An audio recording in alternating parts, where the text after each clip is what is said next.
All right. All right. Woo!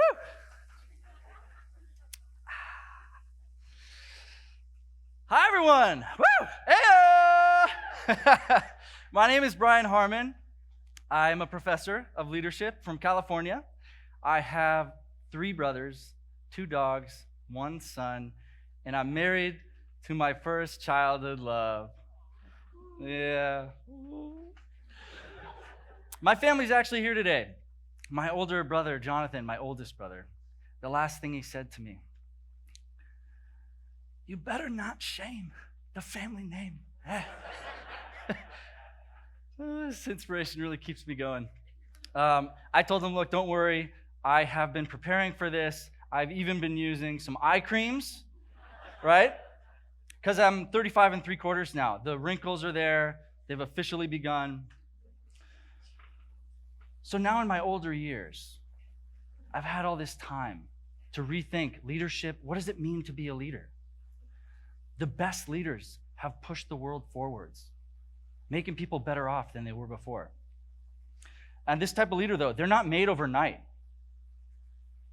Many mistakes are made along the way.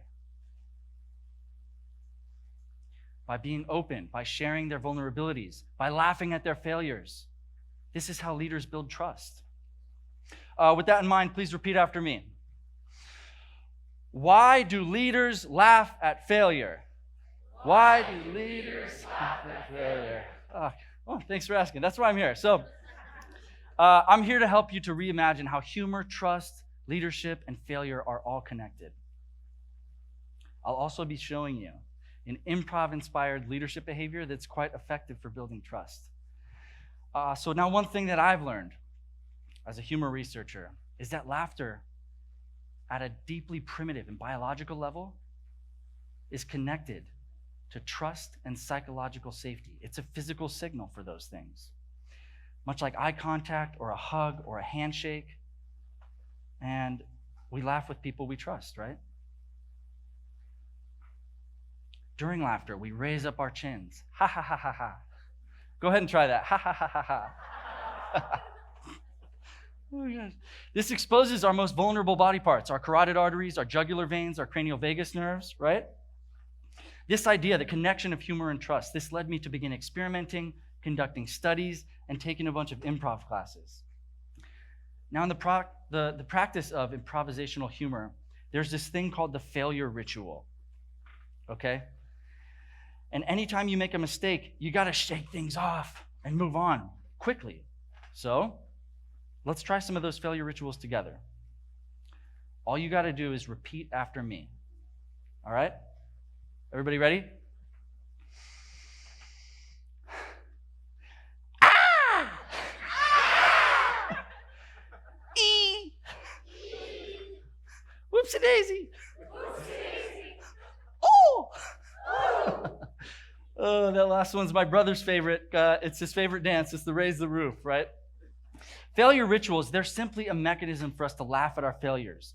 And just to be clear, this is for like the trial and error type failures, not bad behavior or not negligence, okay? You don't laugh those off. But after bringing failure rituals into academics, into the classroom, and into the business world, doing them hundreds of times with my corporate clients and students, I wanted to see if these things had any real merit or value.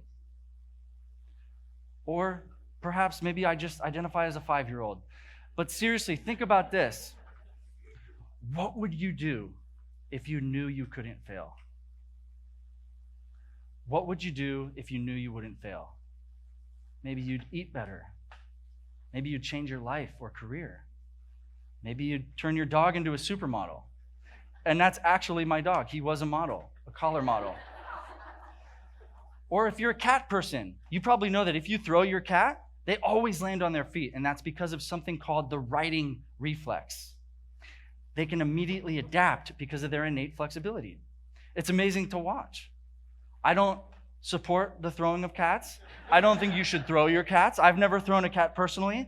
But what if that resilience, what if we could have that? What if we could push past our toughest moments in life, just like those cats? We all have personal struggles. Health issues, tragedy, rejection, failure. We've all been there, right? Our failure rituals help us turn some of those tough situations into glorious life moments. Like when you see a cat land on its feet. Ta-da! So what I'm about to show you here, I've put together some videos. This is never before seen footage. And it's some videos of me dropping out of college 3 times before my PhD. It's footage from my 2 failed businesses. And I've even got a short clip of how I once spent 15 years in the wrong career. Here it is. Please enjoy.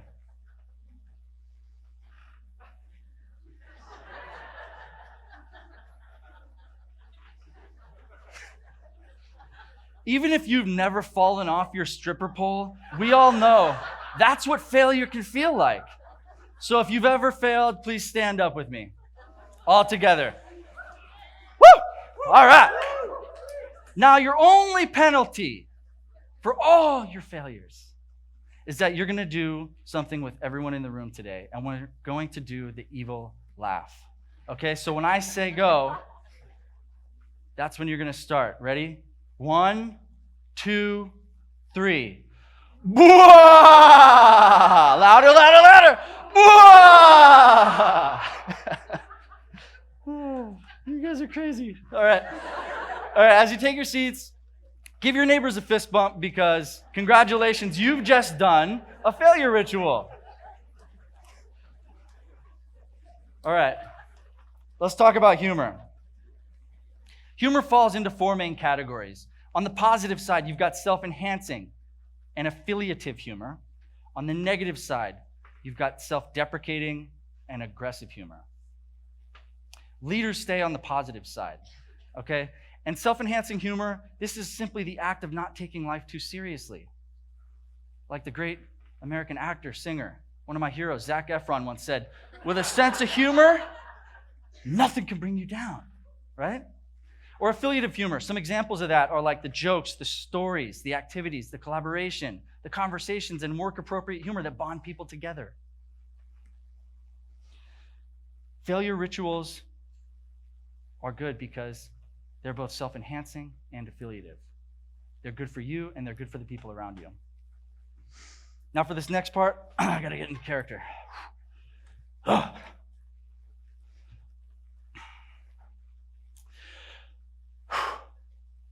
I say whatever I want. I don't care what anyone thinks because I'm awesome.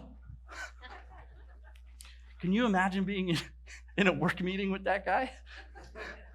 Or worse, what about the opposite? What if you had to work with people that were so shy that they wouldn't speak up even if they had something great to say? The shy one used to be me. Even though I felt intelligent, I sometimes didn't know how to speak up at work. I didn't come here to complain, but I will say this. Leaders must do a better job out there about the climate that's created in the workplace. Gallup, they found that 85% of people around the world, working adults, experience low levels of employee engagement. That means that we all basically hate our jobs to some degree. And at the core of this issue is something called vertical trust. That's the trust between leaders and employees. How can leaders fix this? That's what my research is focused on. So during my PhD, I conducted a study, and I found that humor can improve the levels of psychological safety within work groups, which is an important form of social trust.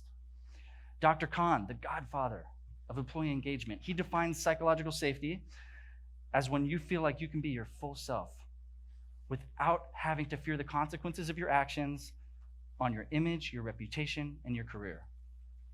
People who experience low psychological safety, they are much less apt to freely demonstrate themselves or their knowledge. Whereas those who experience high psychological safety, they generously contribute their ideas and their creativity. What if we could all let loose and share our brilliance and our imaginations within our respective careers and crafts? Even Google did an extensive multi-year study. They found that there was a key element in their most successful teams, and it was psychological safety. So in my study, since I wanted to see how could we use humor to build trust in work groups, I assessed the level of trust in a work group, and then after that same work group went through my humor workshop, I measured their level of trust again. And it worked. Affiliative humor, that's the positive group-style humor, This can improve the level of trust between leaders and employees. Inside my humor workshop, the goal was to create an environment with high psychological safety. And I did that with collaborative humor activities. We also discuss our biggest mistakes and failures in life, both personally and professionally, and then create our failure rituals together. Outside of that, we brainstorm about saving the world from monsters. We discuss what aliens would think about traffic. We draw a new Martian fruit along with its product label. We make up a new Netflix show.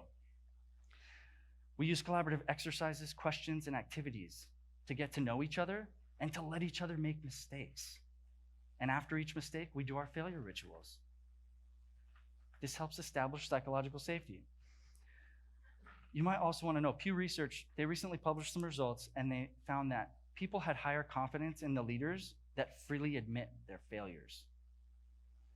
Those who do not, though, leaders who do not freely admit their failures, they're seen as less confident, and they perform worse in other areas too, like caring about people, handling resources more responsibly, and providing fair and inaccurate information to others. That's why the failure ritual is so cool. All you have to do is create yours, and then you give it to the people around you like a gift.